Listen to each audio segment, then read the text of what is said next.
हरि ओम। जय श्री कृष्णा। ओम नमो भगवते वासुदेवाय नमः। माघ महात्म अध्याय 12 और 13। यमदूत कहने लगा कि जो कोई प्रसंगवश भी एकादशी के व्रत को करता है वह दुखों को प्राप्त नहीं होता। मास की दोनों एकादशी भगवान पद्मनाभ के दिन है। जब तक मनुष्य इन दिनों में व्रत नहीं करता उसके शरीर में पाप बने रहते हैं। हजारों अश्वमेघ, सैकड़ों वाजपेयी यज्ञ एकादशी व्रत की 16वीं कला के बराबर भी नहीं है। एकादशी के दिन व्रत करने से 11 इंद्रियों से किए गए सब पाप नष्ट हो जाते हैं। गंगा, गया, काशी, पुष्कर, कुरुक्षेत्र, यमुना, चंद्रभागा कोई भी एकादशी के तुल्य नहीं है। इस दिन व्रत करके मनुष्य अनायास ही वैकुंठ लोक को प्राप्त करता है। एकादशी को व्रत और रात्रि जागरण करने से माता पिता और स्त्री के कुल की 10-10 पीढ़ियां उद्धार पाती हैं और वह पीताम्बरधारी होकर भगवान के निकट रहते हैं। बाल, युवा और वृद्ध सब तथा पापी भी व्रत करने से नरक में नहीं आते। यमदूत कहता है कि हे वैश्य, मैं सूक्ष्म से सूक्ष्म तुमसे नरक से बचने का धर्म कहता हूँ। मन, कर्म और वचन से प्राणी मात्र का द्रोह न करना, इंद्रियों को वश में रखना, दान देना, भगवान की सेवा करना, नियम पूर्वक वर्णाश्रम धर्म का पालन करना, इन कर्मों के करने से मनुष्य नरक से बचा रहता है। स्वर्ग प्राप्त करने की इच्छा से मनुष्य गरीब भी हो तो भी जूता, छतरी, अन्न, धन, जल कुछ न कुछ दान देता रहे। दान देने वाला मनुष्य कभी यम की यातना को नहीं भोगता तथा दीर्घायु और धनी होता है।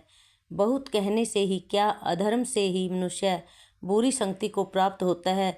मनुष्य सदैव धर्म के कार्यों से ही स्वर्ग प्राप्त कर सकता है। इसलिए बाल्यावस्था से ही धर्म के कार्यों का अभ्यास करना चाहिए। ओम नमो भगवते वासुदेवाय नमः। ओम नमो भगवते वासुदेवाय नमः। ओम नमो भगवते वासुदेवाय नमः।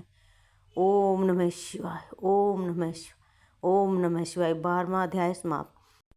अध्याय 13। विकुंडल कहने लगा कि तुम्हारे वचनों से मेरा चित्त अति प्रसन्न हुआ है, क्योंकि सज्जनों के वचन सदैव गंगा जल के सदृश्य पापों का नाश करने वाले होते हैं। उपकार करना तथा मीठा बोलना सज्जनों का स्वभाव ही होता है। जैसे अमृत मंडल चंद्रमा को भी ठंडा कर देता है। अब कृपा करके यह भी बतलाइए कि किस प्रकार मेरे भाई को नरक से उद्धार हो सकता है।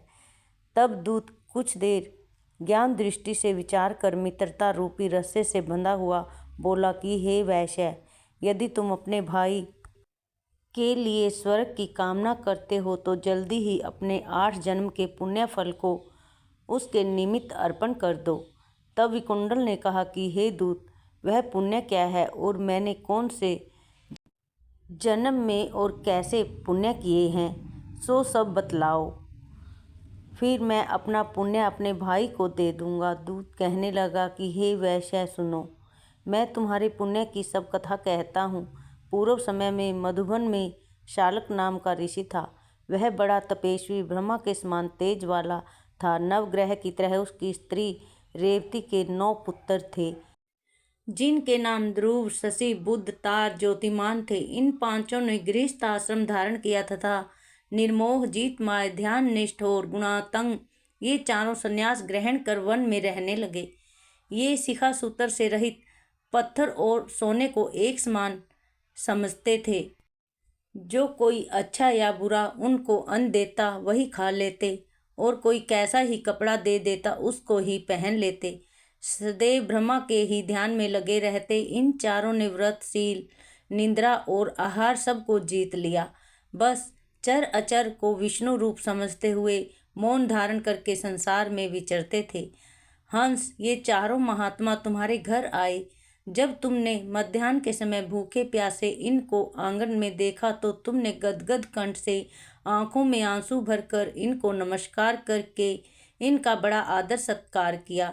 इनके चरणों को धोकर बड़े प्रेम से तुम इनसे कहने लगे कि आज मेरे अहोभाग्य है, आज मेरा जन्म सफल हुआ, मुझ पर भगवान प्रसन्न हुए, मैं स्नात हुआ, मेरे माता पिता पत्नी पुत्र गौ आदि सभी धन्य हैं, जो आज मैंने हरि के सदृश आपके दर्शन किए। सो हे वैश्य, इस प्रकार तुमने श्रद्धा से उनका पूजन किया और चरण धोकर जल को मस्तक से लगाया। फिर विधि पूर्वक इनका पूजन करके तुमने इन सन्यासियों को भोजन कराया। इन सन्यासियों ने भोजन करके रात को तुम्हारे घर में विश्राम किया और ब्रह्मा के ध्यान में लीन हो गए। इन सन्यासियों के सत्कार से जो पुण्य तुमको मिला सो मैं भी कहने में असमर्थ हूँ, क्योंकि सब भूतों में प्राणी श्रेष्ठ है। प्राणियों में बुद्धि वाले, बुद्धि वालों में मनुष्य, मनुष्यों में ब्राह्मण, विद्वानों में पुण्यात्मा और पुण्यात्माओं में ब्रह्मा जी सर्वश्रेष्ठ हैं। ऐसी ही संगति से बड़े बड़े पाप नष्ट हो जाते हैं। जो पुण्य तुमने अपने पहले 8वें जन्म में किया था, सो यदि तुम अपने भाई को नरक से मुक्त कराना चाहते हो तो यह पुण्य उसे दे दो। सो दूत के ऐसे वाक्य सुनकर प्रसन्नचित्त से अपना पुण्य उसने अपने भाई विकुंडल को दे दिया और वह नरक से मुक्त हो गया और दोनों भाई देवताओं से पूजित किए गए। तब दूत अपने स्थान को चला गया। इस प्रकार वैश्य के पुत्र विकुंडल ने अपना पुण्य देकर अपने भाई को नरक की यातना से छुड़वाया। सो हे राजन, जो कोई इस इतिहास को पढ़ता है, सुनता है या सुनाता है, वह 1000 गौदान का फल प्राप्त करता है। हरि ओम। जय श्री कृष्णा। ओम नमः शिवाय, ओम नमः शिवाय, ओम नमः शिवाय। हर हर महादेव।